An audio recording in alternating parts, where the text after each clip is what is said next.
again. Glad to have you back. And if you're watching our recording, I'm glad that you are not missing out regardless of not joining us live. I am Evodia Mohanyane, and I'll be hosting today's webinar. And today, as I said, we're speaking student funding as well as accommodation.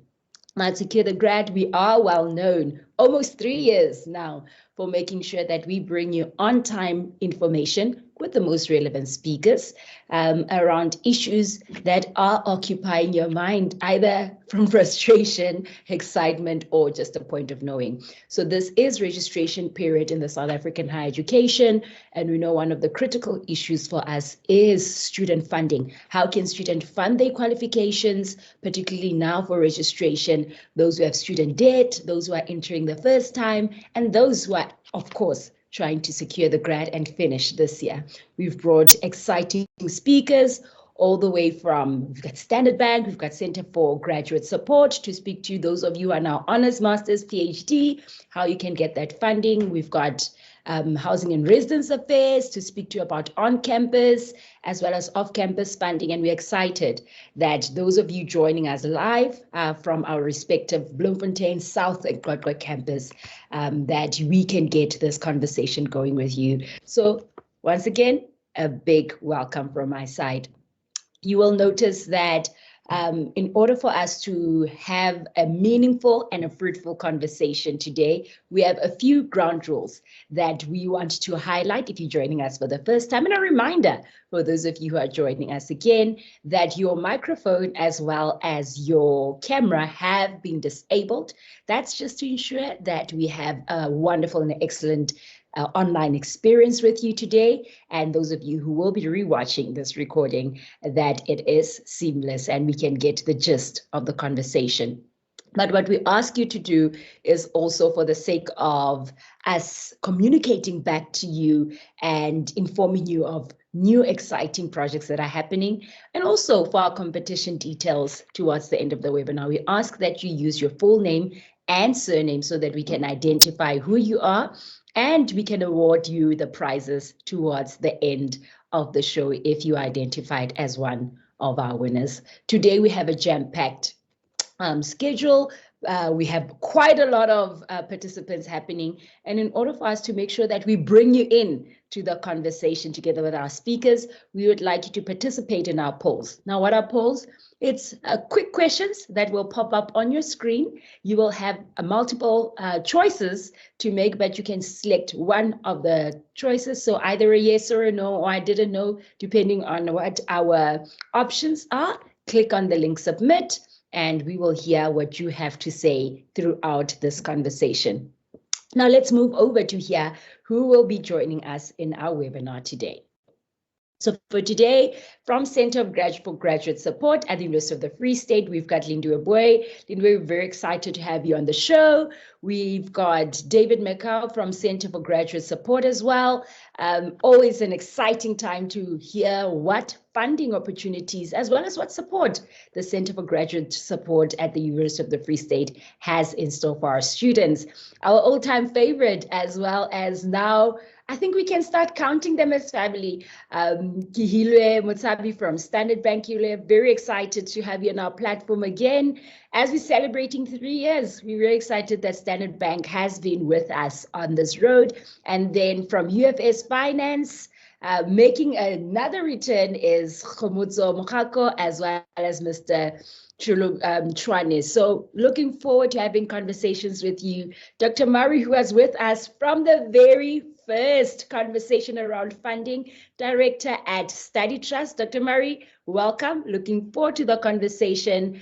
And also our shining stars who are very busy this time of the year, Vinci Pupa and Dineo Kotelo from Housing and Residence Affairs. Both of them work with on-campus as well as off-campus, as well as on-campus accommodation at the University of the Free State.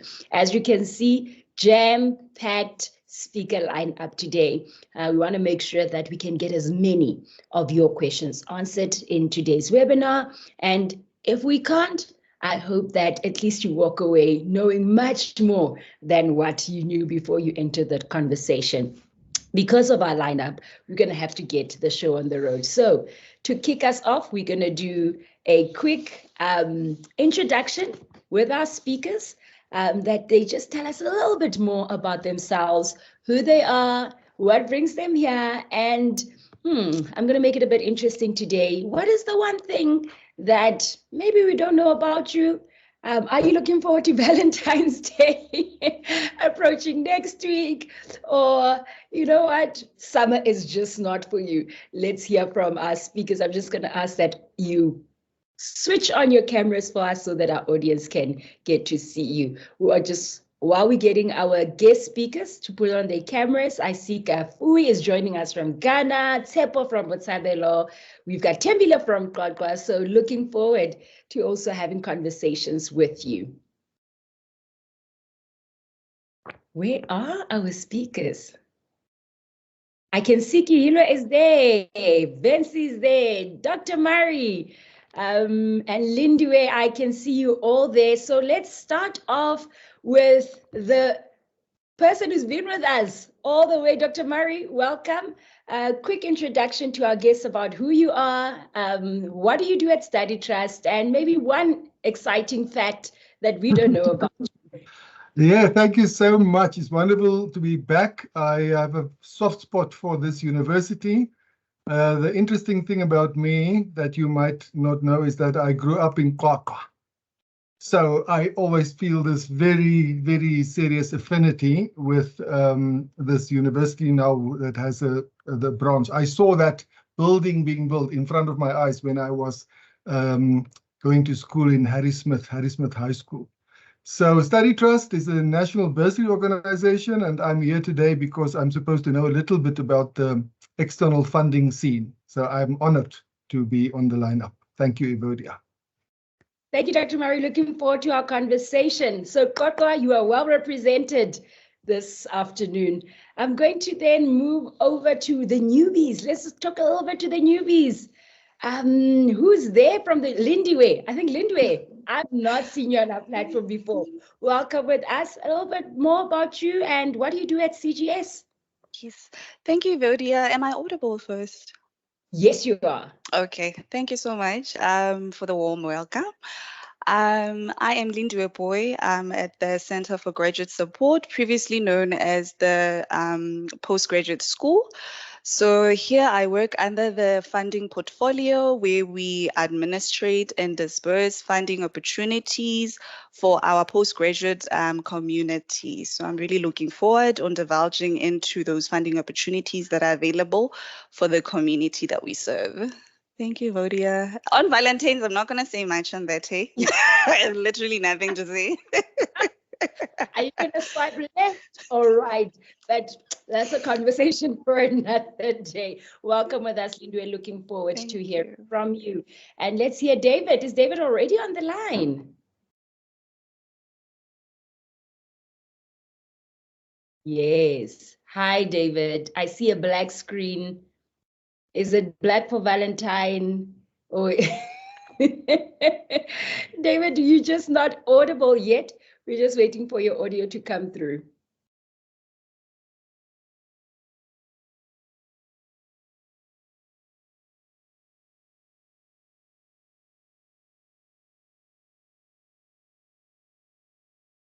It doesn't sound you audible yet. While we getting your sound sorted, I'm going to give you a little bit of a chance. You see, it's that black background that started off with. But let's move quickly. Vinci, as well as then we followed by Dineo. Let's hear from HRA. Welcome, ladies. Good afternoon. My name is Vinci Mopupa. I work for Housing and Residence Affairs. I'm hoping to be able to answer some of the questions that students have had, but I'm also hoping to sell housing and residence for prospective students for 2025. I am looking forward to Valentine's Day because in our office we have a little committee where we pick little names and we can buy each other gifts. So I'm hoping to see what gift I will receive from the team. But thank you so much for this opportunity. Love it. Love that idea, Vinci. So all the Valentine's haters about, I don't have this, there's an idea, buy each other a gift. Welcome, looking forward to the conversation. Dineo, over to you. Welcome to our platform. Good afternoon, everyone. Thank you, Evodia. My name is Dineo Kotelo. I'm the off-campus officer, and we deal with accreditation of off-campus student houses in Bloemfontein area. And as Vensia said, we will be buying each other gifts, but I think she is also my Valentine because we are working 24/7. So she will have to spoil me on top of those gifts we'll be sharing in the office. Awesome. Okay, guys, wow. I love the spirit here. I already feel loved, and I hope so do you as our audience. Welcome, Dineo. I'm going to move over to Khomotso and then Tate Tshwane, and then we're going to circle back to David. Khomotso, welcome. Looking forward to our conversation.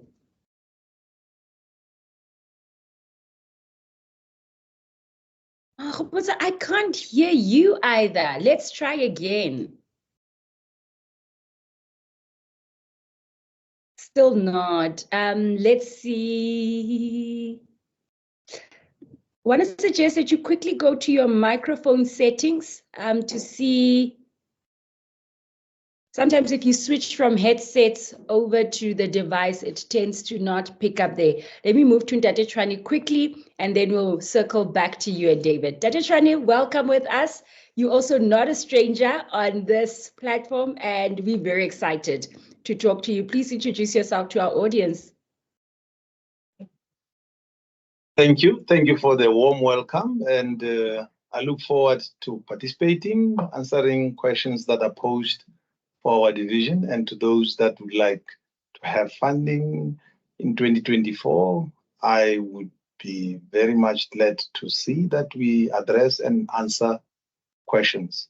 I am looking forward to the Valentine's Day, so it's always a good day. Thank you. Awesome, Darashwani. Thank you so much. Let's hear from Khomotso. Let's hear if you back online. Otherwise, we're going to move to Kihilwe. Hello, can you hear me now? Yes, there we go. Loud and clear. Yes, my name is Khomotso Mogako, and then I work at the Financial Aid Office. We work mainly with merit bursaries. We have external bursaries. And I don't know about Valentine's Day. But luckily, our department, we normally get like a small gift from our bosses. So, yeah. I love the UFS. You guys are covered.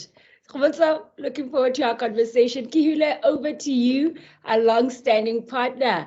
And then we're going to move to David. Thank you, Vodia. Thank you for this warm welcome. And thank you for always inviting Standard Bank for us to position what we can solution for our students. I'm the team leader branch here at the University of the Free State, the branch that is here. And I'm mainly looking after the youth segment and the youth that are around us. And yeah, I am looking forward to the Valentine.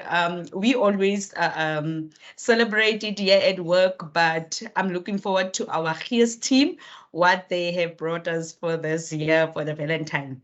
Thank you. Awesome. Welcome again. And I know Standard Bank has really exciting opportunities for students and hoping we can find out what that is. David, last but not least, come fly the flag up high. Good afternoon, everyone. Hi, David. Am I audible now? You are. Oh, sorry about that. You know, technology sometimes can really get the best of us. Okay, I'm David Macheu. I'm also from the Center for Graduate Support. I am assisting with honors funding, the administration of funding, as Ms. Lindwe-Boy has mentioned. Yeah, and Valentine's, we'll see. We're not so sure about that. Welcome with us, David. Looking forward to our conversation. Ladies and gents, now that we know who our speakers are, we know a little bit about the Valentine's plan. We want to know from you, from our first poll that has just come up on the screen, have you registered already? Yes or not yet, let us know. We want to hear, where are you standing in terms of your registration status? Click either yes or click not yet, and then you can click on the submit button. Now, to kick off our conversation, we will start with the Center for Graduate Support. And basically, what we want to know from you is, what services do you have available for the students as CGS? And then we can start delving a little bit into the respective funding options that you have available. Okay, thank you, Vodia. Am I able to maybe share what we have on screen? Okay. Absolutely, go ahead. Okay, I'm just gonna share what we have pre-prepared. If you could please let me know if you can see something. It is visible. Okay. I'm just going to ask that our audience also let us know on the chat if you're able to see. I see quite a number of thumbs ups. There we go. Okay. Just on the services that we as the Center for Graduate Support actually have, the list is exhaustive. It's not limited to what I summarized here, but it's the major portfolios that actually address the needs of our postgraduate students, because we also cater to our academia, to the lectures as well as professoriate segment of things. So we have the postgraduate rights space, whereby academic writing is done. That skill is actually harnessed through writing diets as well as consultations. So the email on getting more information on that is right there, rightspace@ufs.ac.za. We also have research capacity development that speaks to workshops and seminars around having tools that will assist in your research as a student in delivering that good thesis that you want to get at the end of your student life here. So that entails topics around academic writing, research softwares that are available, advanced methods in qualitative and quantitative research, and the processes around ethics as well. And Ms. Tshepiso Mokoena, she's the one that's in charge of the research capacity development. That's her email address right there. And then we also have postgraduate student tracking, where GRM, I believe, then the postgraduate masters and PhDs would really know what GRM entails. But it's basically a tool that enables us to monitor and evaluate postgraduates' academic progress. We're able to pick up bottlenecks in their academic lifespan with us, opportunities and risks. We're able to pick them up earlier on in their life cycle as well. And then lastly, it's us, the postgraduate funding, whereby we administrate postgraduate opportunities as well as disperse those bursaries to our deserving students. And that's our email address as well. So that's in a nutshell what we do. But like I said, the list is very exhaustive. It's not limited to what I stated, because we also give services to the academia staff as well. Thank you so much. Awesome. So that, I think often when we, as postgraduate students, think Center for Graduate Support, we just think the money. They are here to give us money. So it's quite interesting to hear about all the various offerings that you have there. Now, I'd like to find out a little bit about what funding options are there for postgraduate students, and how can they apply for these opportunities that exist? Okay, so around the opportunities that are there, I'm just gonna pop up my presentation as well on that. So we mainly have two opportunities that we know for a fact year on year we actually advertise. And we advertise these opportunities through the newsletter that is circulated via the university's email addresses, as well as the staff addresses. They also get these emails. We also use student emails as a form of communication in order to communicate these opportunities that come through. And these opportunities are through the National Research Foundation, which is the NRF, the UFS tuition bursaries, which are an internal pool of funds that are allocated through the Rectorate Office. And then we lastly have MESITA, which we recently got, and we will be rolling out this year, first time ever. So just on the National Research Foundation, the calls for 2025 are actually going to open in April and close in July for our MNDs, that's Masters and Doctoral. And for honors, they normally close in November. So just to touch on the criteria, I'm not going to go into detail then with the criteria. With the honors on NRF particularly, they either give you a full cost of study or a partial cost of study. So if a student who's exceptional with their studies and you are attaining an average of 75% and above, you're eligible to get full cost of study. Or if you were declared as previously disadvantaged and you have proof of NSFAS, you are eligible to get full cost of study. Other than that, other cases, then they get partial cost of study. So the average mark in order to qualify in any case to get NRF is 65%, an average of 65% and above. And for honors, you have to be 28 years and younger when you apply. For masters, the same applies as well. You have to be 30 years of age or younger. For doctoral, the same applies. You have to be 32 years of age or younger. And the allowances that are applicable there for this year, they slightly increase year to year.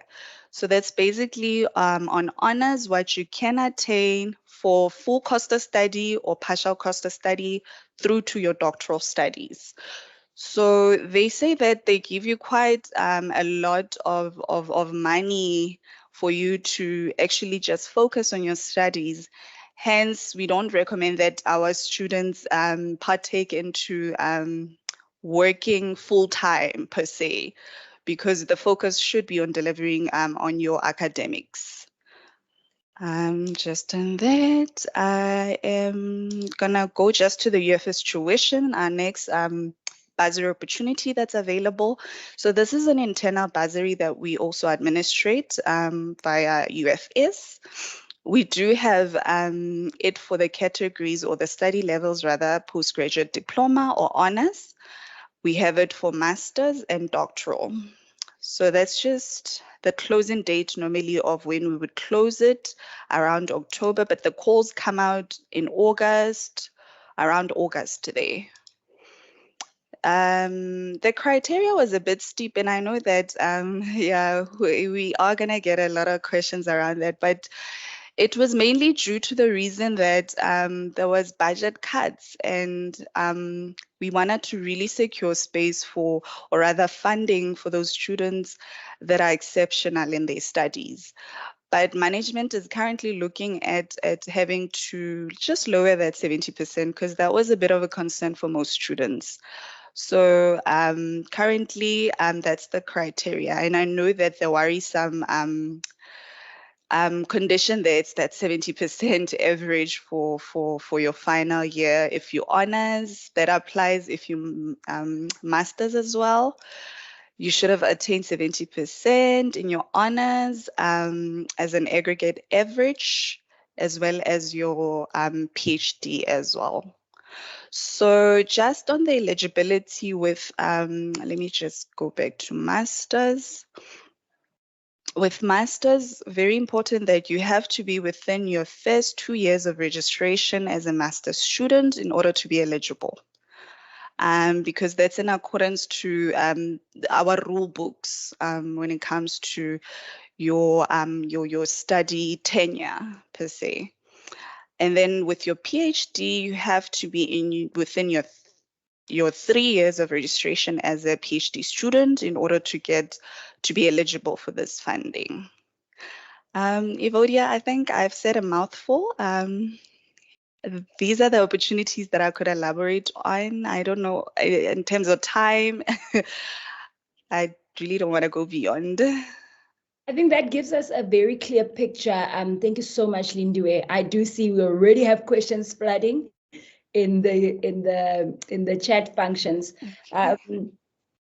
It does make sense that quite because of the reduced funding pool or the wallet getting a bit smaller, that you would increase those or the eligibility criteria. One of the things I just want to find out, and I'll pull from the questions that are already in the chats, is what is your turnaround time in terms of communicating the outcomes to the applicants? Okay. Maybe I can get in Mr. David as well in here, because we work together concurrently. He handles more the honors. I handle more the masters and doctoral. Great. So yes.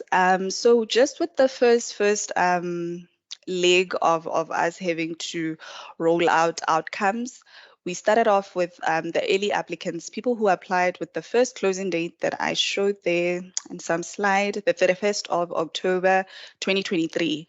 Those are early birds, and we had already screened them. They'd already gotten feedback. Those that didn't get feedback, it's either the fact that your email address is bouncing back to us. We tried your student email address. I know for some, if you haven't used your student email address for quite a number of years, or you were not registered for quite a number of years, it does bounce back. And your personal email as well. That's the challenges actually that we're encountering as well when we're doing the screening, that students put in email addresses that are not complete or incorrect.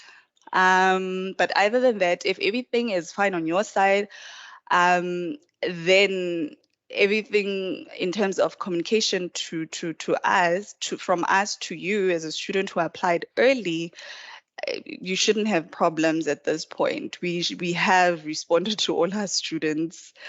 I don't know if that answers the question. It does. It certainly does. David, you want to add there? Yes.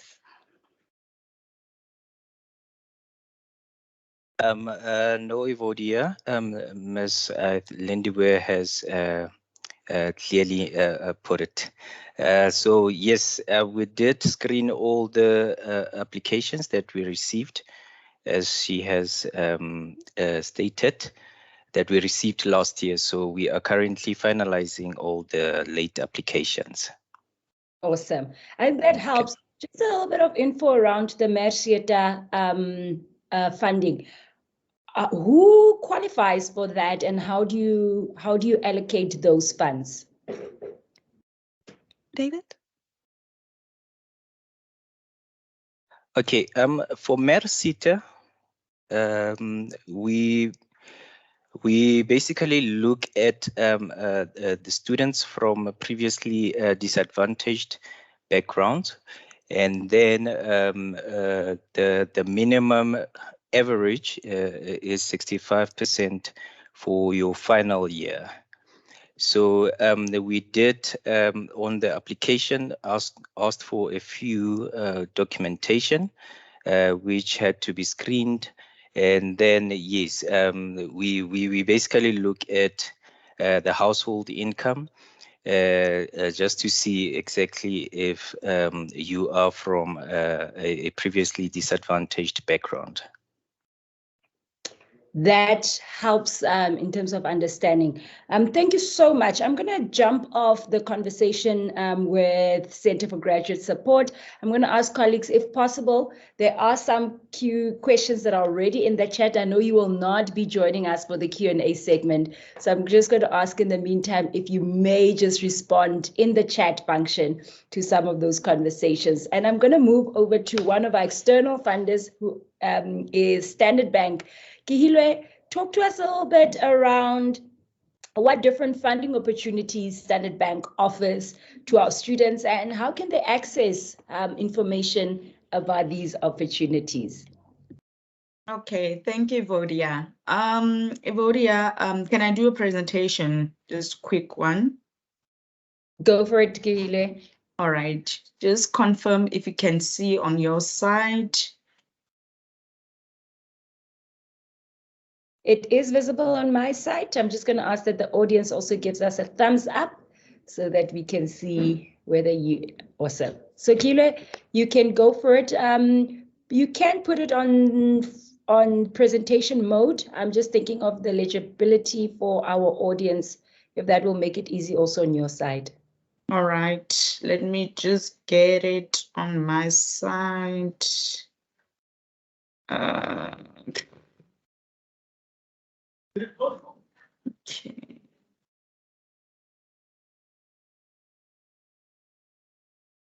Is it on this side? Okay, can you see it? Is it clear? Yes, it is. Okay, all right. So this year, we still have the student loans. That is one of the funding that we have for the student. We do have the bursary also, but I'm not going to go in detail with the bursary one. So I think our next secured webinar, I think I'm going to need to invite the lady who's dealing with the bursaries because they're going to open around May.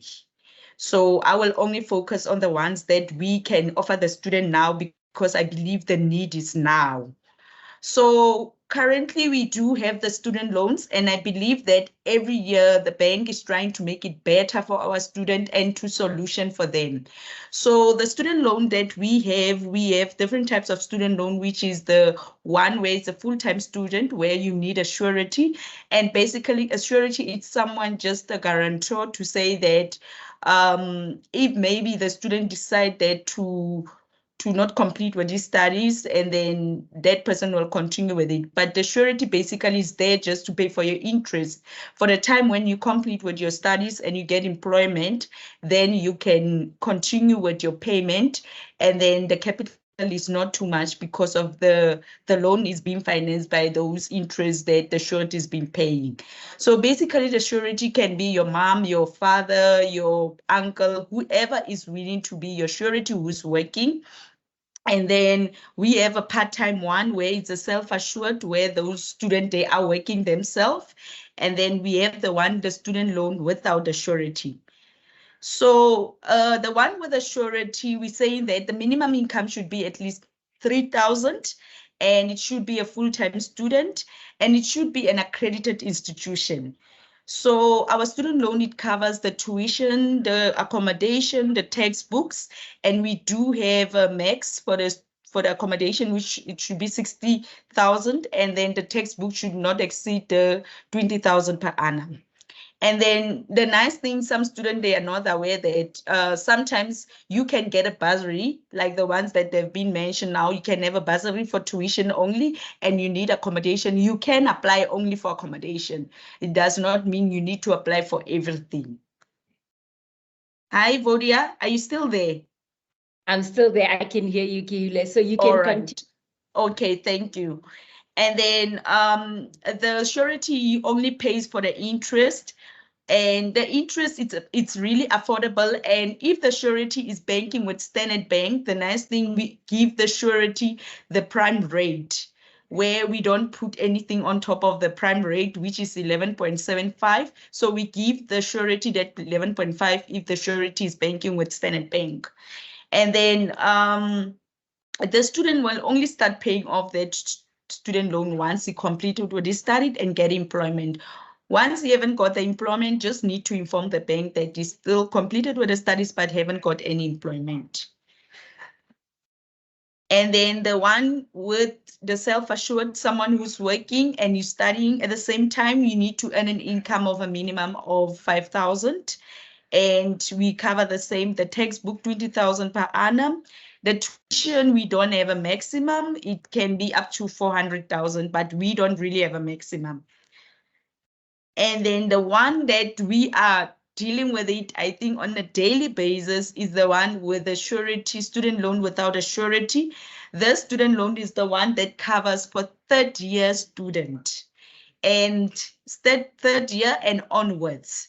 And remember, it only covers for specific courses, and it only for specific university. It's not every university that is covered. So we were fortunate, the University of the Free State is part of the student loan without surety.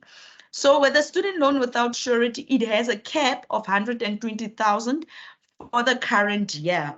And the nice thing, we can also cover for your historic debts, the previous one. And it's not part of the 120,000. So you can have that 120,000 and then the other can be your previous year debts. And now what's so nice, what we were not doing it last year, we know that some students have a challenge when it comes to registering for the current year. So they'll be having a challenge with registering. And then we will be saying that because the student applied and then the only thing that was outstanding was the proof of registration. So we can give that letter out.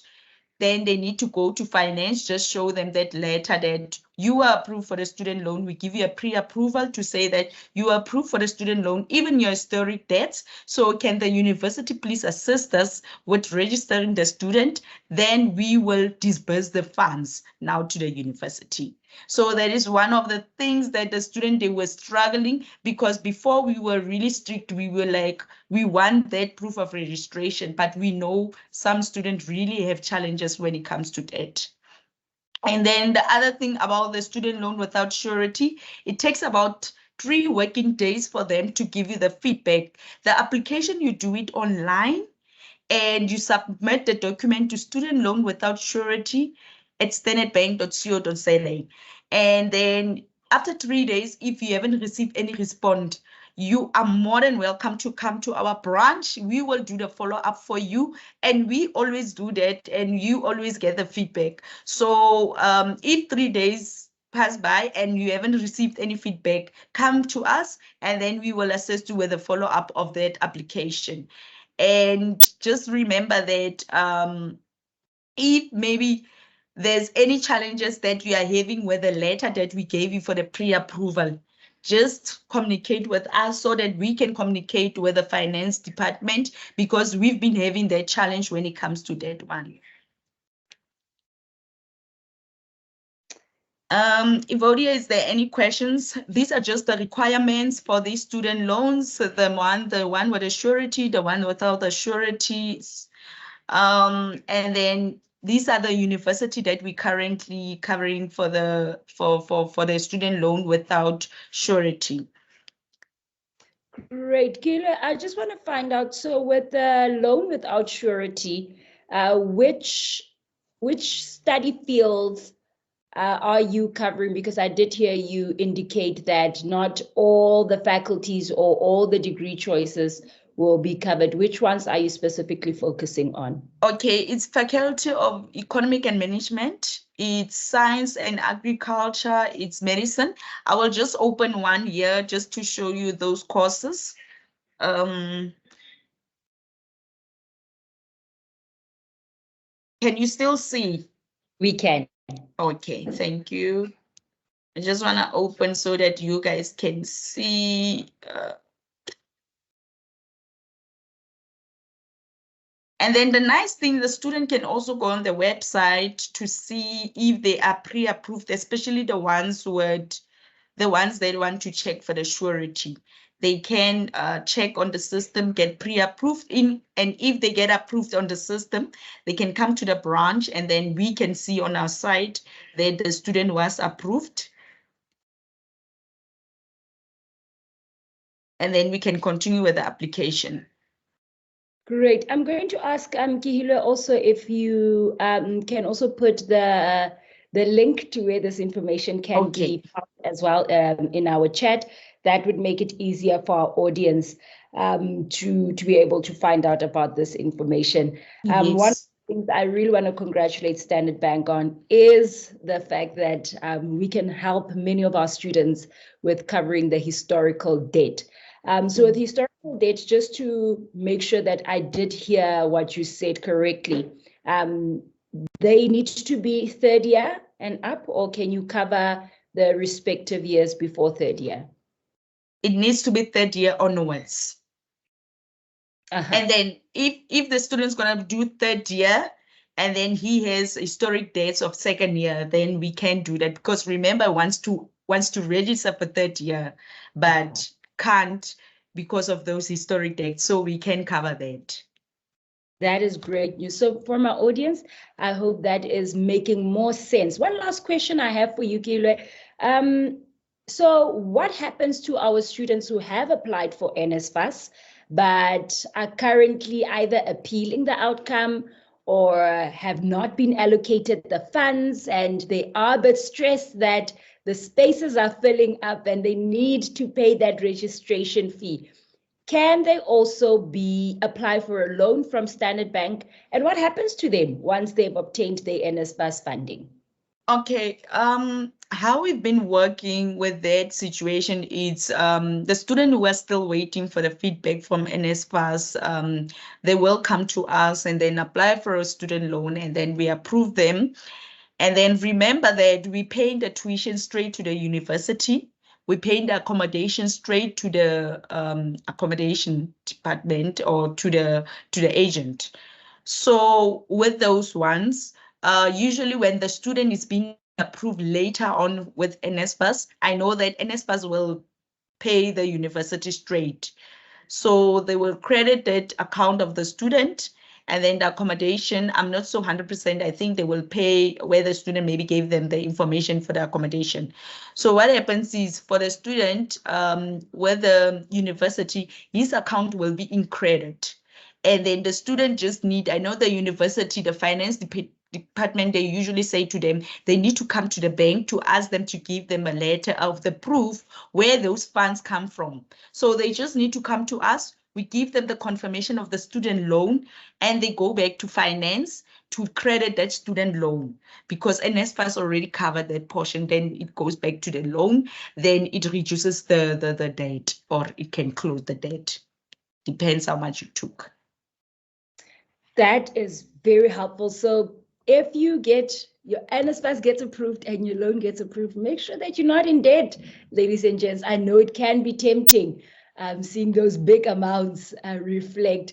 So make sure that you cover that. Before we let you go, Kilwe, I just want to find out, or maybe you can talk to our audience a little bit more about what happens to the loan, particularly if or maybe just give us more information around how does the payment structure work with the interest, and then only you pay, that you only pay once you get employed. If you can maybe elaborate just a little bit more for our audience after that, because I know you also have to dash and you won't be able to join us for the Q&A segment. On how to elaborate on? So once the payment structure for the loans, you did mention that your surety can pay the interest, and then once you get a job, you can take over the payment. If you can maybe just speak a little bit more about that. Okay. When it comes to that, remember the student loan without surety. Once the student, let's talk about the situation when the student complete with the studies, he get fortunate and get employment. So when the student get employment, he comes to the bank to take over the loan. Once the student take over the loan, we sit down with the student, because we know that you only started your employment. The student will check her affordability. We sit down with the student to say that now you've started working, you're saying you want to take over your loan. You want us to remove your mom on this the surety part. You are now the owner of the loan. So we give you a term of up to 72 months, which is like 6 years. You will decide according to your affordability how much you will afford. And the other thing is, if you feel like you can't start paying the capital, you can say, I will continue just paying interest and service fees. When I'm right, I will come back again to the bank and then start paying capital. So it depends on you, your affordability, how much you can pay us and for how long. That is very helpful, especially that we know that some of our students may not yet fall within that high income bracket yet when they start off their job. Some of them are internships and so on. So that does really provide some relief. Thank you so much, Kilwe, for this informative information, as well as what Standard Bank can offer our students. I'm going to ask before you leave if there are any questions in the chat. If you can maybe tackle some of them as we move over to UFS student finance. So let's talk, Tatichwane as well as Khomotso. We would like to hear from you around what the merit bursaries, how does the merit bursaries particularly work at the University of the Free State, and who qualifies for these bursaries? Hi, Ivodia. Can I please share my screen? You're more than welcome, Khomotso, go for it.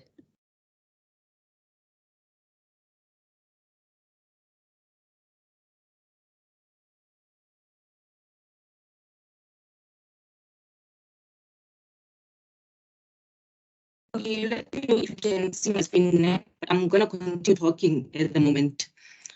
So the merit bursary is basically awarding students that are performing academically. So we have three categories of merit bursary. The first one is for students that are coming straight from matric. So for you to qualify for the merit bursary, your AP score needs to be from 35 to 37.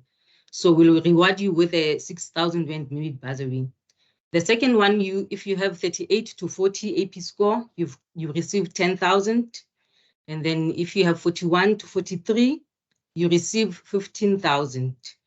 And then if you have 44 and above, you will receive 20,000 Rand. So the important thing here is that you have to be, straight from matric. You should not be from another institution, transferring from another institution, because now if we find out later on, we're going to cancel that merit bursary, and then you're going to owe that amount. So that's very important. So if it happens that now you see that the merit bursary is on your profile, but now you're coming from another institution, please let us know. Send an email to financial aid and let us know that, no, ma'am, I'm from another institution, please cancel my bursary, because it's going to catch up with you later on in the year. And then the second one is for undergraduate students. So if you have an average of 80% and above, you will receive the merit bursary. So that one is calculated based on your tuition fee per module. Each module that you receive 80%, we calculate it with 0.5 factor, and then that amount of the module. So for that one, yeah, we do not cover people that are doing diploma certificates, and also the business school. Unfortunately, they do not qualify for the merit bursary. And then let's say if you are an NSFAS student and you receive the merit bursary, now we're having a lot of inquiries. See, some students are saying, ma'am, my merit bursary has disappeared. So what happens is that NSFAS treats the merit bursary the same as a partial bursary, as if you have a bursary from another, institution. So what it's going to do is that it's going to reduce your funding with that amount of the merit bursary. So if there was an allocation last year of the merit bursary, so this year you will not have that same allocation because it has already been done last year. So it will not disappear, as it will show on your data summary. The merit bursary amount will show the payment that it was already made. And then the last part of the merit bursary is the postgraduate students. So for those ones, you need to obtain an average of 75% and above. So for the honors bursary, we calculate it the same way as the undergrad. We take that 75% with that 0.5 factor and the amount of the tuition costs. And then for masters, if you obtained a distinction, we're gonna award you with that bursary when you register for PhD.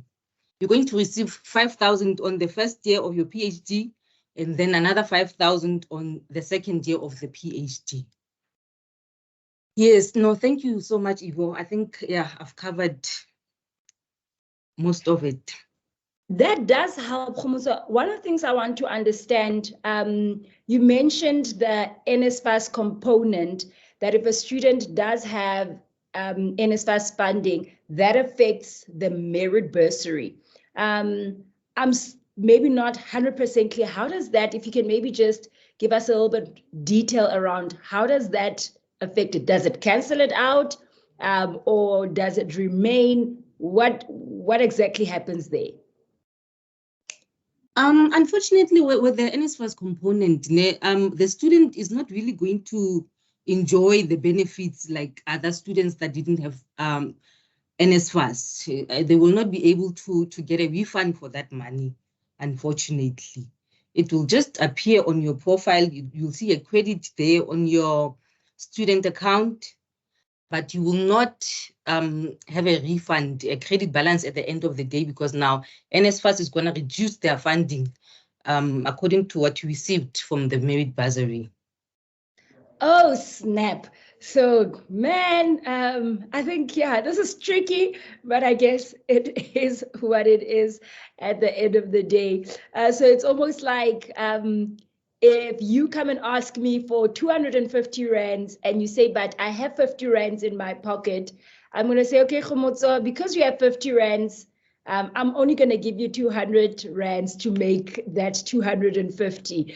Oh, goodness. Okay. So I hope that makes it clear for our students. I just want to ask one last question.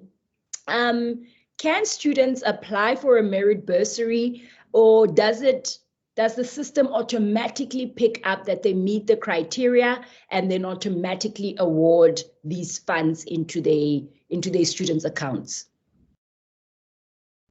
Students don't have to apply for the merit bursary. It will automatically, the program is going to pick it up automatically that the student meets the criteria, and then we make an allocation. The only students that needs to apply for it, if you were maybe not studying at the UFS last year, then you need to apply. You need to supply the information from that previous institution.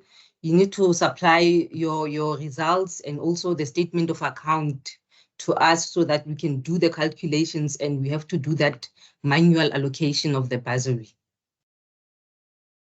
So one last question before I move over to Ndete Trani. Just want to ask, so if the student took a break, so let's say I'm in matric, I was in matric in 2020 and I couldn't get access to university and I'm only applying now, I've been accepted now for 2024. If I bring my results from 2020, are those results, am I still eligible? Will you still look at my matric results, or is there a different system that then comes into play?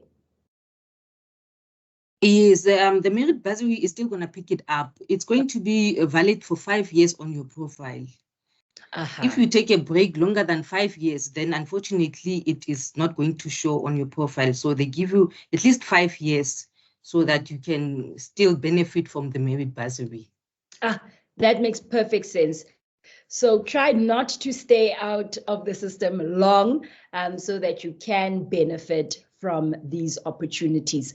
I want to maybe transition a little bit to Ndete Trani. We know that the Financial Aid Office, from our last conversation, has different funding sources outside of what the UFS, what comes directly from the UFS wallet.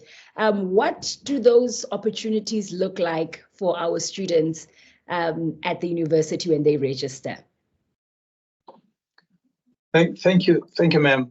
Currently, majority of funding or opportunity funding that we have, it's mostly from your SETA money in the parts that we control, where we have got a link or a working relationship with the SETAs, either through the province, sometimes it's through the head offices.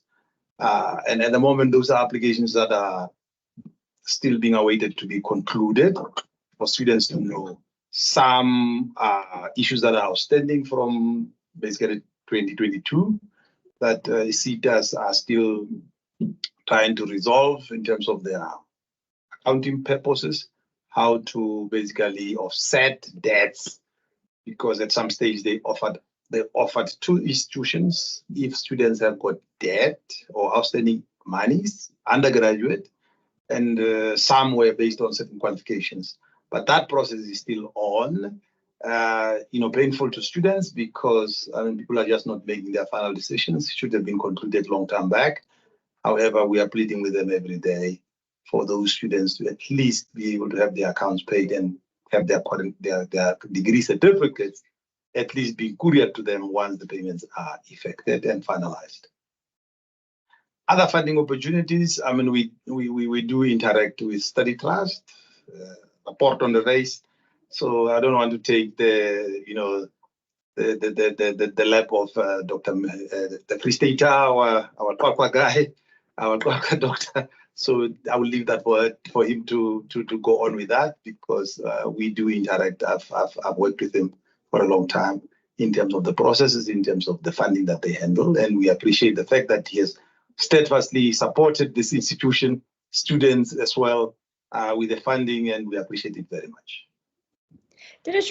you have worked with these funding sources, and you've seen both from the, almost want to say the organizational side of things, what works and what makes the processing of these funding easier. But today I want maybe to ask you, what are some of the challenges we experience when it comes to getting these funds to our students?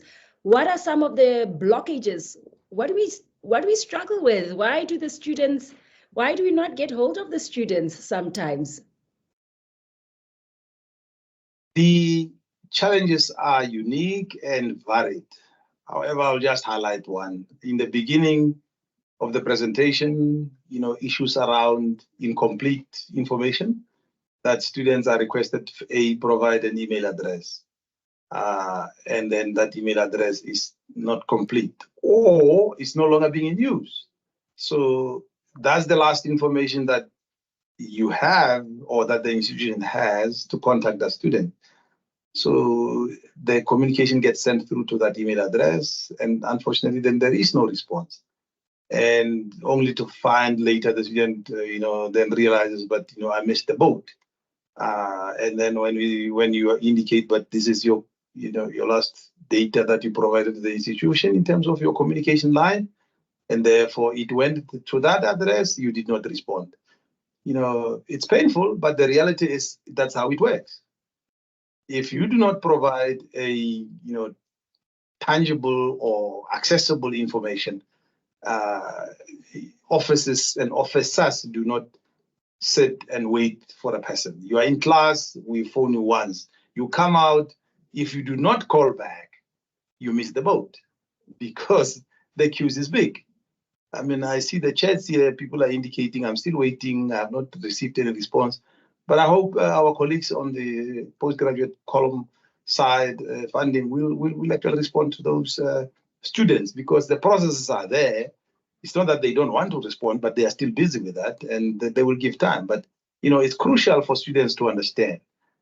If someone has called you and you are sitting in class, which is a decent thing to have your phone on silent, but when you come out, try as urgently as possible to call back. If you don't call back, you miss the boat. It could be any office that calls you to do with funding, our postgraduate support colleagues, financial aid, any other person who holds any kind of funding could be trying to get hold of you because the opportunity has arisen. But if you do not call back, you miss. And it's painful. And I want to agree with you. One of the biggest challenges we do have, even in supporting students, is that I want to alert the student to say, hey, are you aware of this? Here's the support we have. We find that students either change their telephone numbers and do not update on Oracle PeopleSoft, or they're not responding to those emails. So I'm so grateful that you're highlighting that this can be a huge barrier to our students receiving the financial support that they need of. So students, I really want to urge you and encourage you, clear your mailboxes. The university will communicate to your UFS for life. It's UFS for life for a reason. It's there for a very long time. Clear out those mailboxes, read them regularly so that you don't miss out on opportunities when they come to you. I just want to highlight the UFS address for life. It's actually a free email that you can use for the rest of your life. Unlike me and you, we can use our email addresses once we leave the institution or we retire. Those addresses are no longer available. But for a student, the university will look after that email for you for the rest of your life. But maybe because it has got a student number, people don't basically like it. But it's something that you can use even if you work in an organization for the next 30 years. The university will look after that email address. And you have got access to it. So whether you are based in America or not, that email address is valid for you. It's your email address. So if you do want to have an email address that's going to be secured, looked after, you'd have to keep that email for the rest of your life. It's a benefit that you have for being a student at the university. And you get given that and you throw it away. Thank you. Thanks for highlighting that. Let's hear maybe a little bit from Dr. Murray, who has been partnering with the University of the Free State, particularly financial aid, to hear. Dr. Murray, I know that opportunities at Study Trust, many of the bursaries have already closed and you've concluded your funding allocations for the year 2024. But I'm hoping that we can have conversations around what are other external funding sources that our students can look out for in this current year. Yes, thank you so much. And it is great to be in this company, all of us concerned about student funding. So maybe just to introduce my organization again, I just want to present. Hopefully you will be able to see soon. And then I must just go there. And is anything happening? I can see a blue Study Trust cap. That's exactly right.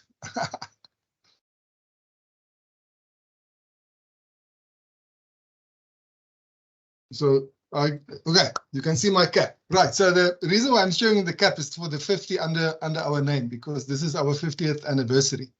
We were established in 1974 when a few people came together. It was 2 years before Soweto, 1976. So a few people came together and said, this is a crisis.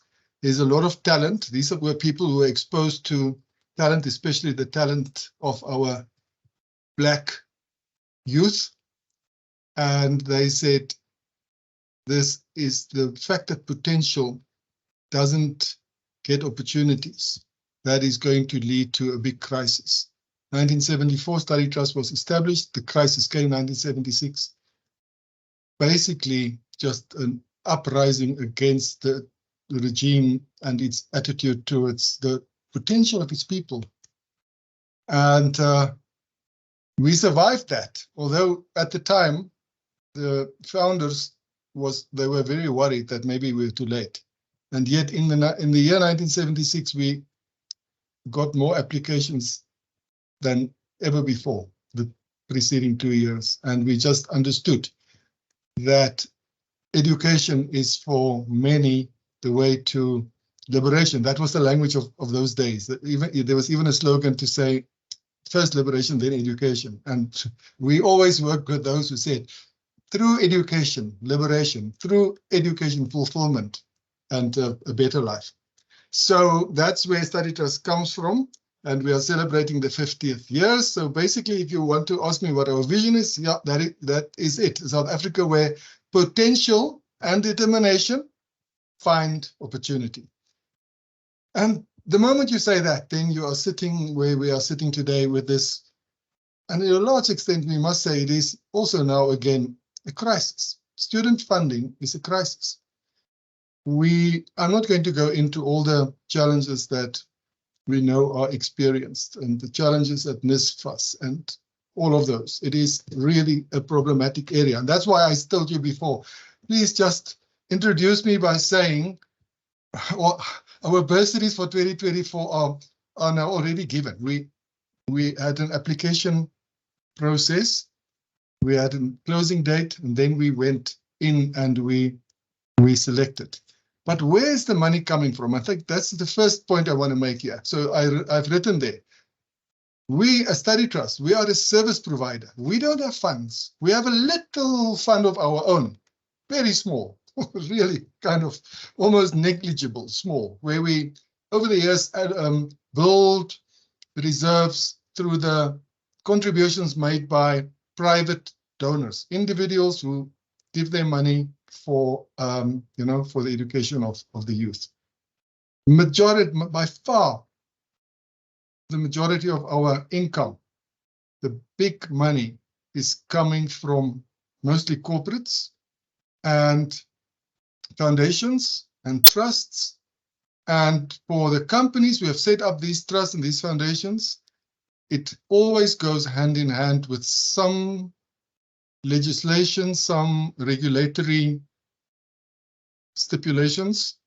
And in most cases, it has to do with Black economic empowerment.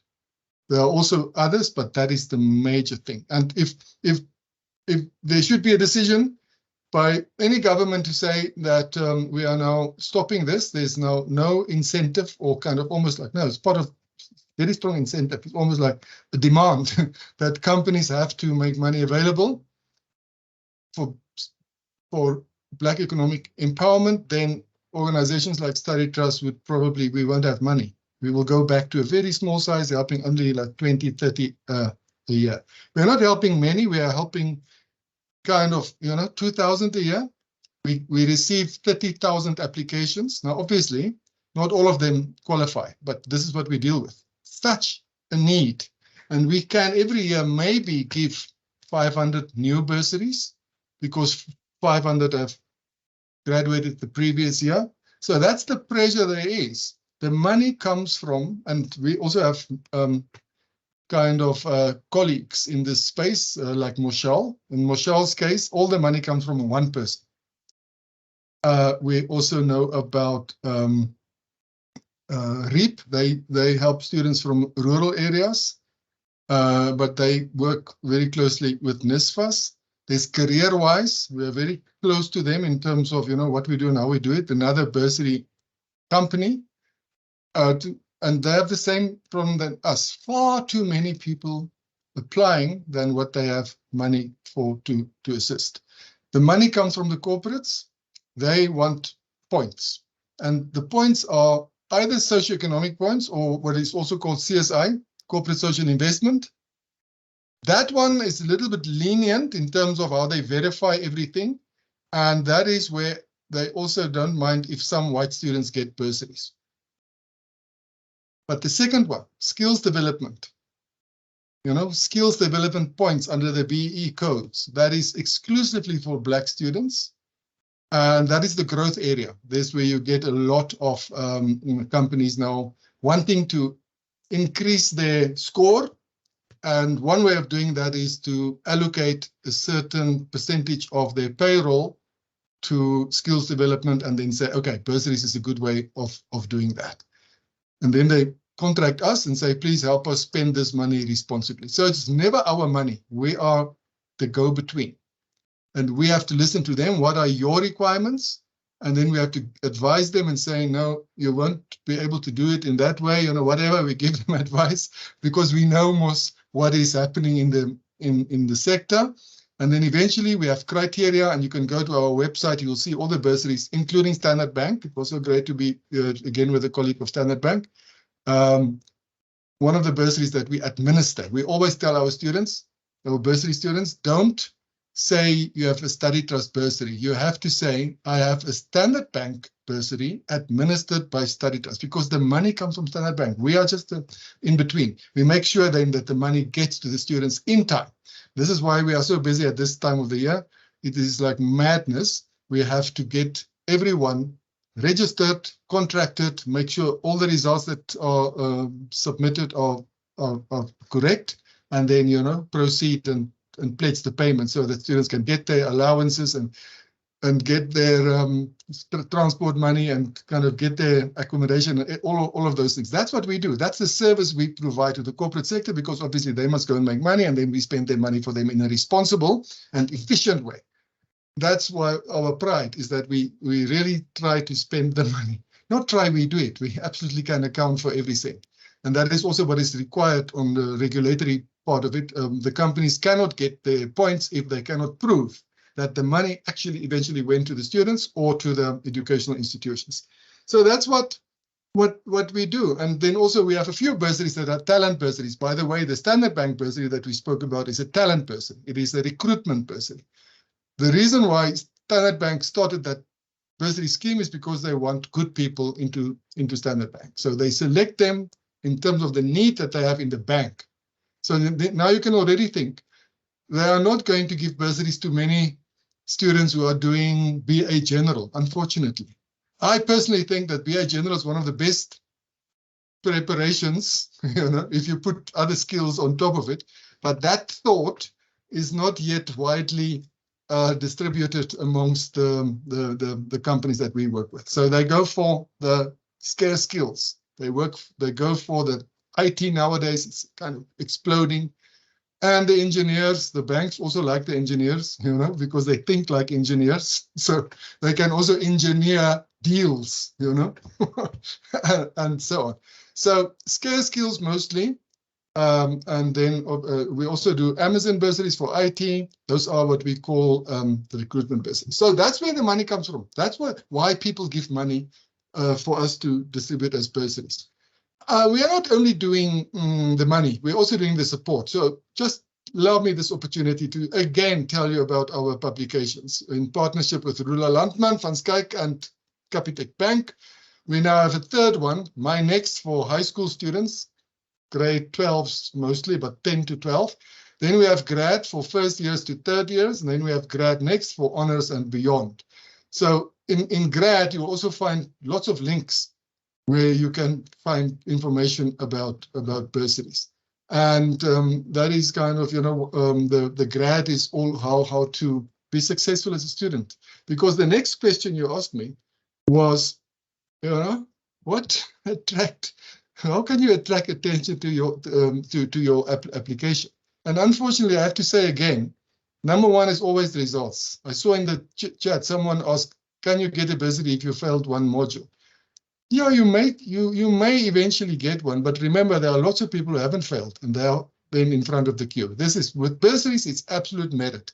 If you come with excellent results, the chances are just much better. Excellent results in a scarce skill area of study, the chances are very good. And then obviously always to say, please don't do this half-heartedly. Do it properly, not really. And then if they ask you, they always ask you, how do the things come together? Your talents, your interests, and your field of study. You must know that. You must be able to communicate why you've chosen this particular. When I was a lecturer, I asked one of my students, why are you doing this course? And he said, there's no clash. And kind of really, that guy, I'm not going to give him a bursary, not really. So that's my last thing. Keep in mind that you are asking for a substantial investment in your student career. So will you give money to someone who just doesn't even use capital letters to write his own name or her own name? It's like, kind of just ask from that perspective. Be very astute. Give that impression that you have your life under control, you take yourself seriously, which still doesn't guarantee you a bursary, but at least that's a good starting point. So I think that's used my time. I'm still available for questions, but thank you very much for this opportunity. And go and look for those companies who say that they give skills development money, and go and look, the companies in your sector where you want to work one day and see, do they have bursaries and who is managing those bursaries? And then you apply to the organization or company where those bursaries are managed, because that's where most of the money is at the moment. Maybe just one thing I wrote about previous slide about the renewable energy sector. If you are from an area where there's a wind farm or a solar facility, then the chances are that they are also spending money, SED money, socio-economic development money, on the education of the youth of that area, 50K around that plant.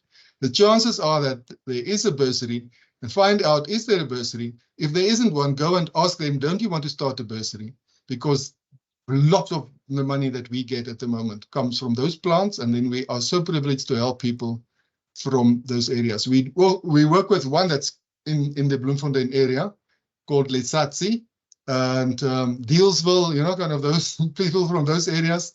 The chances that they will get a bursary are really much better than from any place where there's no renewable energy generating facility. Okay, thank you. Thank you so much, Dr. Mario. I think that's very informative. One thing for me that's a huge takeaway is that, as you heard, for about 2,000 spots of funding opportunities, we get over 30,000 applications. So you want to make sure that your application is up to scratch. You spend time.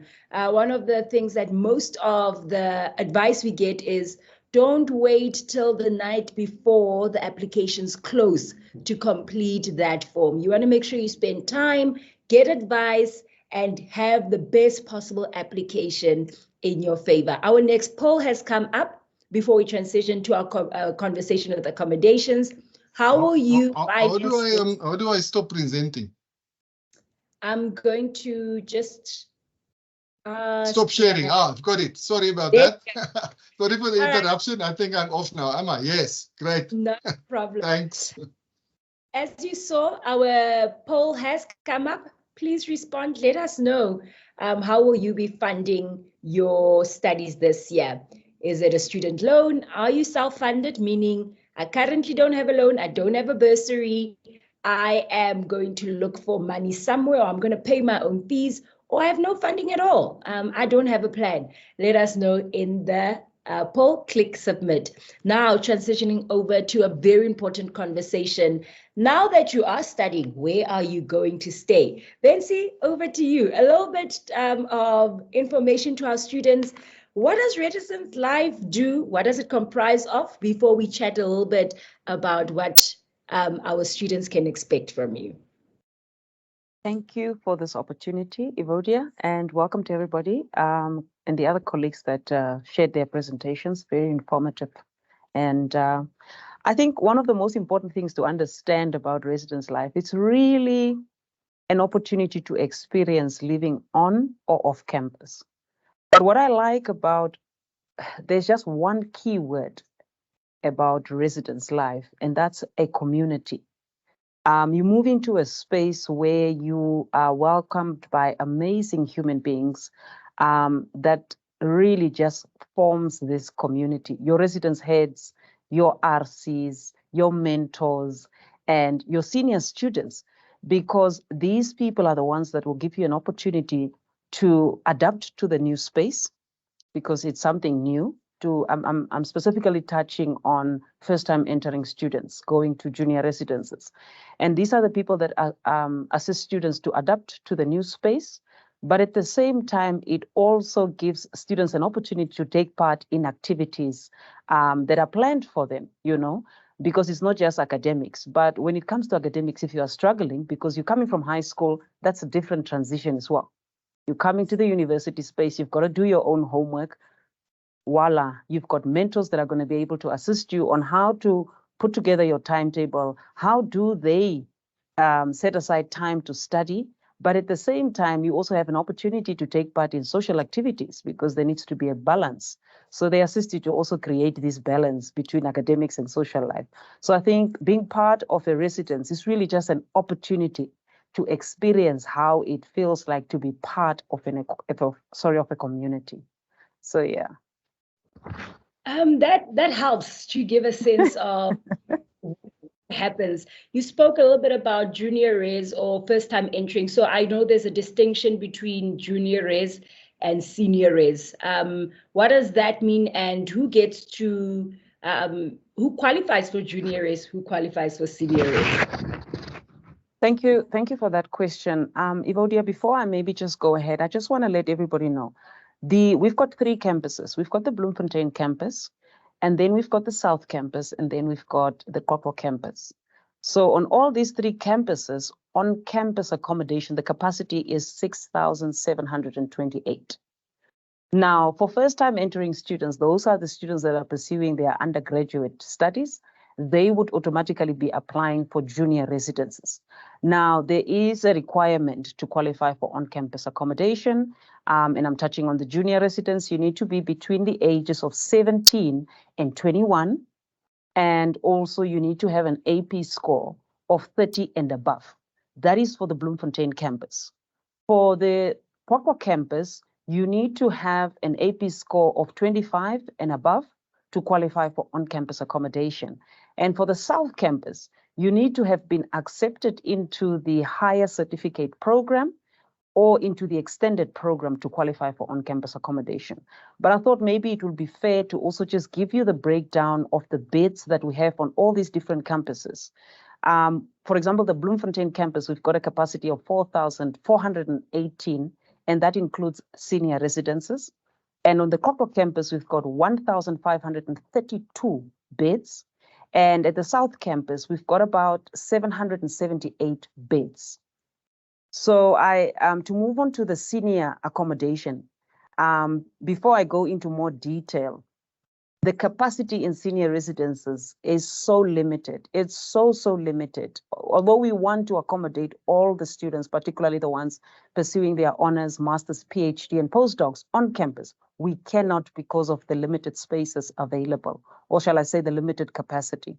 But to apply for senior residence, so for first-time entering students, there is that application when you're applying to the university. There's just that one question. Do you require on-campus accommodation? You tick that box. So in the past, you could just apply for on-campus accommodation and apply for to study at the university. Now we've changed things, I think the past 5-6 years, where students need to be first accepted into an academic program before they can be considered for on-campus accommodation. So once a student has been accepted, first-time entering student, we then receive the data of all of the students that have been accepted, and then we rank the students and start sending out housing offers. Can I just add that for first-time entering students, the capacity this year is 1,500. So at this point, all of those beds have been taken. All of those beds have been taken. With the senior residents, the applications work differently. Students just send us an email to resapplications@ufs.ac.za with their full names and surnames and student numbers, and indicate that they would or they are interested in on-campus accommodation in the senior side. And then we have to literally go through all of those applications to try and see how best we can accommodate all of these students. Thank you, Vodia. Man, it sounds like a very balancing game of crunching the numbers, very similar to what Khomotso, Dr. Murray, like the demand is this big and the supply is this big. So it sounds like a tricky day, very, very tricky. Betsy, I want to ask, so how can students apply, particularly for me, or what do they need to be mindful of when they're applying for accommodation, particularly the seniors? I did see some of the questions that if I didn't get in for junior, can I apply for seniors? How does that work? Okay, Evodia, maybe I should just quickly touch on something. What we try to do, I think the question actually is, how do we create spaces to ensure that we're able to help some students the following year? So what we do is once a student has moved into the res, both junior and senior res, we have what we call the renewal process. That process really gives us an opportunity to be able to create some beds within the junior and the senior accommodation. But we cannot help everybody. We cannot assist everybody. It's important that students also recognize that even if you applied on the 1st of April, it still depends on whether we have a bed available or not. But I also want to mention that we have first-time entering students, particularly, we are now busy with temporary accommodation that takes place at 4:30 in the afternoon until about 10 o'clock at night, where we try to assist all those first-time entering students because we need to take into consideration that some of the students are coming from rural places where they have no Wi-Fi or network. So with a team of off-campus, we are sitting there, We are literally verifying whether the student did apply indeed, or whether the student did receive an offer to study at the university. And based on that, we look at the AP scores of the students and we try to really accommodate, assist them. If we cannot accommodate the students on campus, we then refer them to our off-campus colleagues. My colleague Dineo will touch on the processes of off-campus. So we really, really try to assist students the best that we can. So I feel for you and the colleagues, those late nights, and I really want to extend a heartfelt gratitude. As a residence head myself, I know this is very tricky. The parents are anxious, SRC is angry, the students are nervous. Where am I going to sleep tonight? So a huge, huge shout out to you and your colleagues working day and night to make sure that for the available spaces and for those who qualify, we can definitely assist. So maybe let me move the conversation over to Dineo. Dineo, so now let's talk. Spaces are full on campus. Vensi and the colleagues can no longer help the students. What do we do? What happens with off-campus accommodation? I know the NSFAS conversation right now is accredited versus non-accredited. Can you maybe speak to us a little bit around that? Yes, thank you, Evodia. So yes, as Vensi has already stated, that when the on-campus beds are full, or there are students who are not qualifying for on-campus accommodation, they have to be accommodated off-campus. So for us, our numbers are a little bit more than on-campus, as they are above 20,000 currently. A portion of that is for the South Campus and also the satellite campuses, which will be your Welcome. But Sasolburg just closed down, so it's no longer a satellite campus now. So those are the beds that we have. But what we work a little bit differently, because our office is mainly focused on accreditation and not necessarily placement, which is an aspect that students really need to be aware of. We accredit, but we don't necessarily place students. And once we have accredited our student houses, we do provide a list of those accredited student houses on the website. So if a student can go on the website right now and just click on on students, and then residences, and then information, then off-campus accommodation, that's where you will find all our accredited student houses. This is very important because it will save a student from getting scammed, as many service providers, or let me say landlords or illegal landlords, would advertise on social media. So if you make use of this platform, you are able to verify if this is indeed an accredited student house. Please, thank you. That is very helpful, which brings me to my next question. We have seen on social media students just getting scammed left, right, and center, especially those who want to be proactive before the year. They pay these exorbitant amounts of deposits only to come back and find out that there's no such place that exists.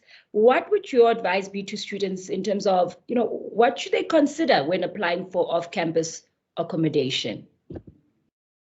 Yes, as I've stated, the first thing is rather stay away from social media advertising and use our platforms. We do provide those lists of accredited accommodations on our website.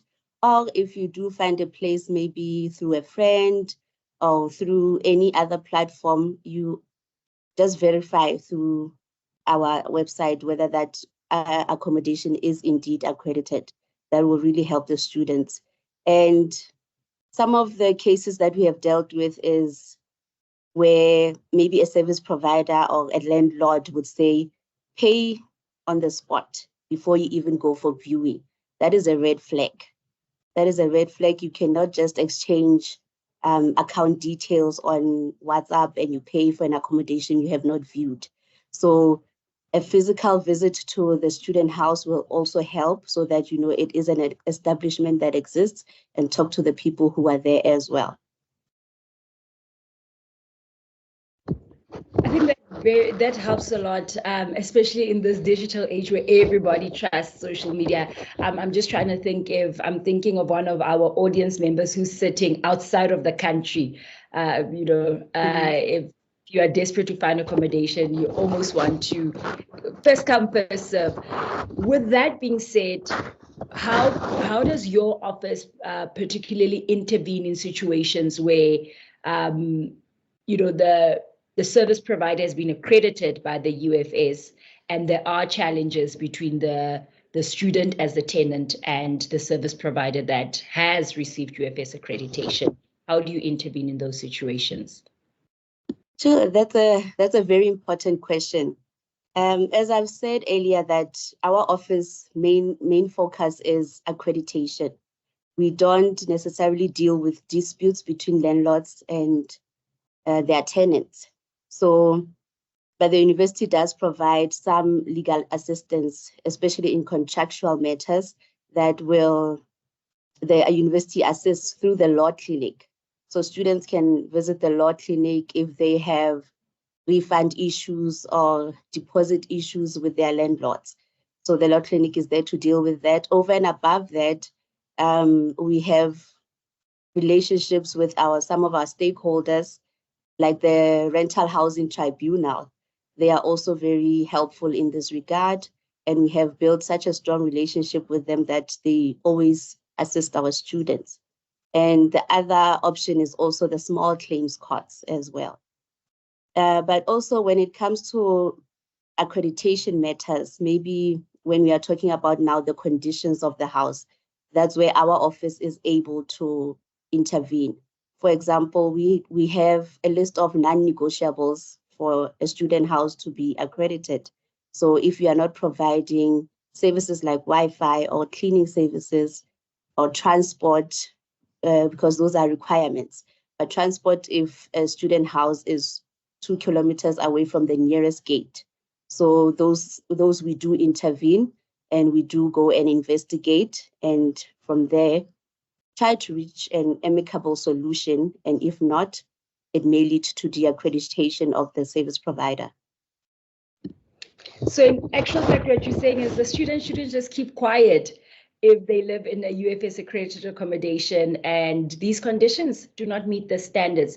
Now, so who do the students contact in cases like these where they feel my accommodation is just not up to scratch? I'm paying these exorbitant amounts, they are accredited. However, we've been sitting in the dark all along. Wi-Fi is not working, the water is not working. How can the students get a hold of your office? Okay, we do have email address that is dedicated to our students, and it's ocastudents@ufs.ac.za. So that's where we receive all our complaints and attend to them. I see Vency has also already put that up for us in the chat.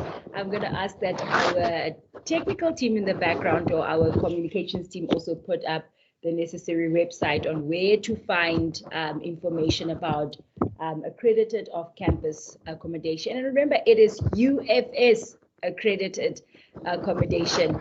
A very interesting conversation. I see we are way over our Q&A segment. We can take about 5 hands, and I'm going to ask if there are any hands from the audience. You may raise your hand that we can take 5 questions from you. Before we move on to that, let us know if you will be staying on campus or off campus during the 2024 academic year. Pick your response and click on submit. Let us see who our questions are coming from. We've got Martin. We've got Kuda Kwashe. I hope I'm pronouncing that correctly. We are going to enable your microphones, and then Katleho Hlehlete, as well as Emmanuel. So we will be taking those first 4 hands. I'm going to ask that each of you, once your microphone has been enabled, that you speak. So we're going to start in this order. Martin Mochau, you can unmute your microphone. Let's hear your question. Hello? Martin, you are audible. Oh, thank you, ma'am. Oh, I wanted to stay on rest, or you can say on campus, but unfortunately during my application I forgot to click that selection of I want to stay on campus. So I wanted to know from there, what can I do? Martin, are you a first year or senior student? A first year student. All right, we'll note that down. Let's get the second question from Kwashe.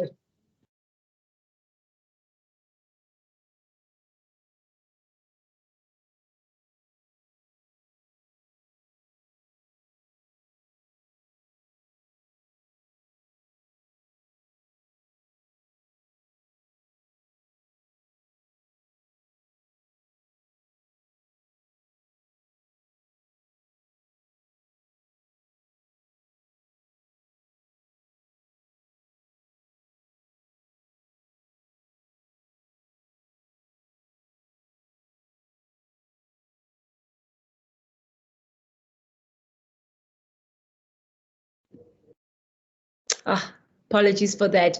Kwashe, please remember to unmute your microphone, otherwise we're going to move over to Emmanuel.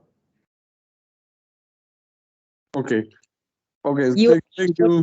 Thank you, everyone. So my question was, how do we go about the process of getting a letter of proof of accommodation from the housing department? Because I want to process my visa for a student visa, and they require that as one of the accompanying documents. And the events, once referred me to a certain office, but when I reached out to them, there's no response up to now. That's my question. Thank you. Thank you so much. So we've got the first two questions. Let's move to Emmanuel. Emmanuel, you can unmute your microphone. Can you hear me? Loud and clear. What's your question? Mine isn't actually residence related. I'd like to ask about like my NSFAS application. So it currently says funding eligible, and I registered last week on the 30th. So I just wanted to know, how do I like go from there? Like, what's the next step? Thank you for that question. We currently do not have the NSFAS team online, but one thing I do know is that there is a concession that has been made. I will ask the team just to put up that communication for us. Let's see if anyone from financial aid is able to answer that question for us. I'm going to pause here, or let's take Fatima. Fatima, let's get your question, then we can get responses. Sorry, Vodia, I'm still in the meeting. Oh, yes, great. Thank you. Thank you, Dr. Trane. We'll push that question to you. Let's just get Fatima's question. I see we've lost Fatima. Okay, so I'm going to wrap up the questions for now. Dr. Trane, let's start with you with the question around the student has already, they need to register. They are awaiting their NSFAS funding. So they want to know what needs to happen next. It says they are eligible for NSFAS funding. What is the next step? The process currently is NSFAS, until it sends that information through to the institution, we are able to allocate funding if the student is allowed to be here, because the faculties decide whether you are going to be here or not. But once that process from NSFAS is shared with the institutions, we are able to provide funding. We have already done over 18,000 allocations to students 2024, because those students' communication from NSFAS has been received as we speak. Thank you. Thank you so much. And I think that's a very important question. Thank you for asking it. And also thank you for answering it. I know quite a number of our senior students particularly are panicking. So as you heard from Dr. Trani, and as soon as NSFAS has sent out communication or made those allocations, the students will be able to see that reflect on Oracle PeopleSoft. Let's move over to the questions that have been asked. I'm going to factor in Kamus Cornell's question as well. Vinci, on your side, if a student did not apply last year or they did not click that they need on-campus accommodation, can they still apply? And then one last question is, if the student has, I just want to make sure I get the correct question. So what happens if the student missed the opportunity to accept a housing offer? What happens then? Okay, thank you for those questions. I think there was another question as well with regards to proof of accommodation. I'll touch on that one. But I wanted to mention, Evodia, usually what happens is we send out housing offers to students who have been accepted into a program. But we also assist students after the release of the grade 12 results. So that student should have just sent us an email to say, I'm still interested in on-campus accommodation. Can you assist, to the different emails that I've just put in the chat? At this point, the residences are full, but it's not the end of the world. The student still has an opportunity to apply on the 1st of April this year for 2025. So the student can just send us an email and indicate that he or she would like to apply for on-campus accommodation, and we'll take it from there. There's also that at that point where during the year, some students, because after registration, a few students would probably not have gotten funding, and they will have to leave the university. So we will still have some of those beds open. So the students can really just visit the office to find out, let's say March, April, do you have open beds available for us? And we take it from there. We are able to assist students if the beds are available. Then I'd like to touch on the question of the proof of accommodation. I'm not sure now if the student who raised the issue is a current res student. We only issue out proof of address or accommodation for visa purposes to current resident students or students who have received housing offers from us and have accepted the housing offer and paid the deposit. Because we are issuing out a letter to go to Immigration or Home Affairs to say this particular student is housed in our space or will be housed in our space. So we are putting our lives on the line here. So we need to make sure that it's either a current student or you have received a housing offer from us. Now, the issue that we have here is most of our students who reach out are applying for senior residences. And at this point, we've reached full capacity when it comes to senior residences. So we refer our students to off-campus accommodation for assistance, and those particular people also require students to accept the offer before they can be assisted with a proof of accommodation. So I hope I've answered the question. If not, the students are more than welcome to send us an email to resapplications@ufs.ac.za so that we can assist the students further. Thank you. Thank you very much, Vince. Zelda, you did hear there. Unfortunately, the senior accommodation beds are full, and we unfortunately not able to assist at the moment. But as Vince said, should spaces open up, you are more than welcome to inquire. Vince, one last question, and I saw that came up quite frequently in the chat. One of them is, how long can a student stay in a senior residence on campus before they are asked to evict the space?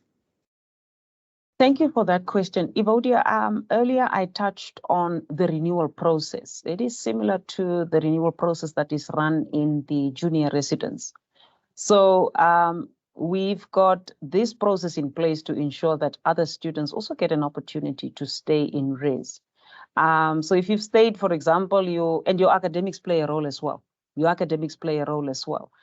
It is during the renewal process where students are ranked, and through that ranking, a certain percentage of students can come back to res. But there are certain students that are fortunate to stay in senior res. And for example, if you're doing your honors, you stay 2 years. If you're doing your masters, you stay 3 years. So it really just depends on the system. I cannot tell you how long, but I mean, there is a cap. A student can only stay in on-campus accommodation for a maximum number of 6 years.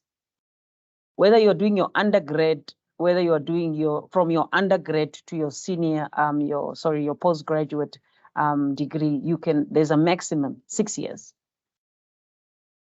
You have heard it, not from me, but from Vinci directly, what those criteria are. I see quite a number of questions are still coming in our chats. What we can do for you right now is to extend the information to the various officers that we have invited today so that we can continue the conversation. Our role is to open up the network, open up the communication, and make sure that we can get you on time as well as accurate information that will help you in this registration process. Unfortunately, our time is up for the Q&A segment.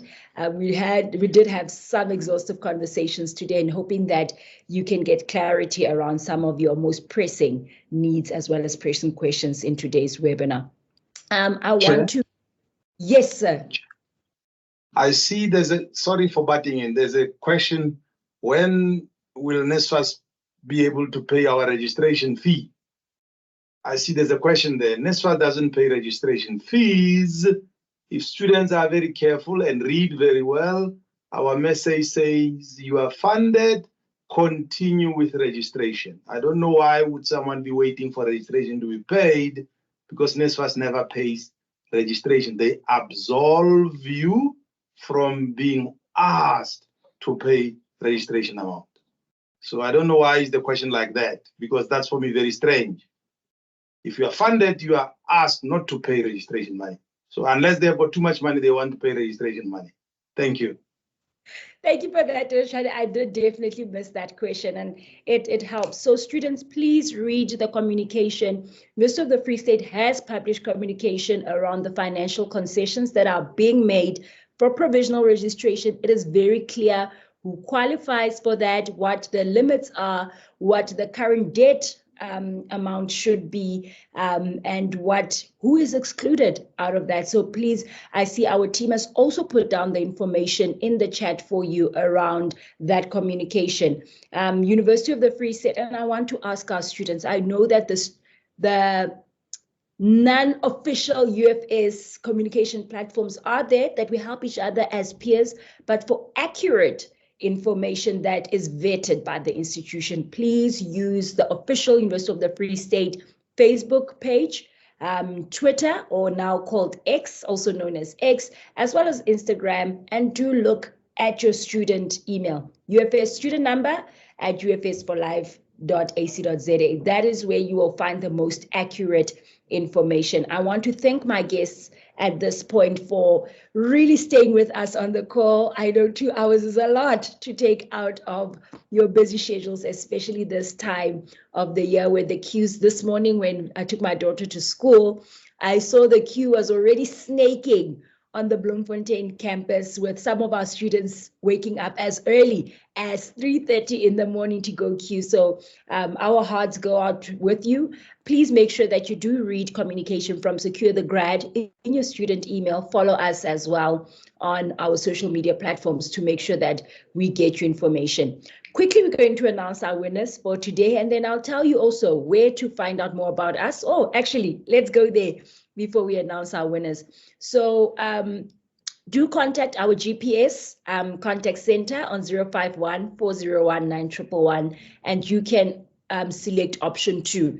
We've got trained and qualified success coaches to answer many of the questions that you have asked today, or to direct you to the relevant people. They are well trained.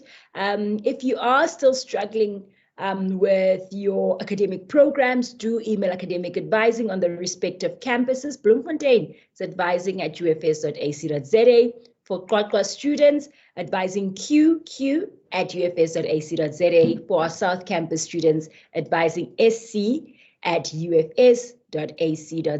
And remember, you can WhatsApp us. I know sometimes the email is not as quick, but if you want a quicker response, please reach out to us via WhatsApp 087-240-6370. I'll repeat that number for you, 087-240-6370. You can speak to our agents there and they will direct you to the correct resources on campus. And remember, You can also get information on the Academic Advising Facebook page. The details are on the screen. And classes are starting on the 12th of February. If you need any support in terms of tutoring support, A-STEP is there for you, astep@ufs.ac.za. Now, ladies and gentlemen, let us remember that we'd like to hear from you. Was this webinar a hit or a mess? Or you a bit unsure? Or what would you like us to cover in the next session? So our team will be putting up the evaluation link there for you, or you can expect an email from us to ask you, how did you experience this webinar and what else can we bring to this segment? If you missed out on the conversation, it is recorded and it is on YouTube, and will also be, the recording link will also be sent via email. Last but not least, make sure that you do follow us for the greatest news. I want to say we've got something spectacular coming up, which is SecureTheGrad's 3rd birthday on the 8th of February.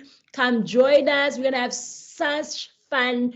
Engage with us on social media. Tell us, what has SecureTheGrad meant for you? It is also my birthday. I won't tell you how old I'm turning, but it's got a 3 somewhere there, very similar to SecureTheGrad. So please celebrate with us online. If you're not on the Bloemfontein campus, if you're anywhere around the country, even around the globe, please help us celebrate on the 8th of February. Tell us, what has this meant for you? What are you still looking forward to when we turn 3 as #SecureTheGrad? Just want to ask our team, I want to announce the winners already. Great. Okay, so there are winners for today: Dineo, Lee, Tembile, Stabile, as well as David Ngube. Congratulations. Thank you for engaging with us. So what must you do if you're identified as a winner? You need to send us the following details to securethegrad@ufs.ac.za. Tell us your name, your surname, as well as your student number, and our team will be in touch with you. As you heard Data try to say, the emails are buzzing at the moment, so give us between 5 to 7 working days so that we can talk to you about the prizes you've won and how to claim those prizes from us. Now, from my side and the technical team, a huge thank you for bearing with us, chatting with us, telling us your concerns, and allowing us to connect you to the campus as well as off-campus opportunities. And to our guests today from Standard Bank, Study Trust, UFS Finances, Center for Graduate Support, as well as Housing and Residence Affairs, we are eternally grateful that you get to interact with our students and make sure that they can kick off their academic journey a little bit stress-free and having someone to answer those questions that often we can't get to via the full inboxes. From my side, as well as the team, do join us on the 8th of February, wherever you are, on our virtual spaces for our 3rd celebration. Till next time, have a good afternoon.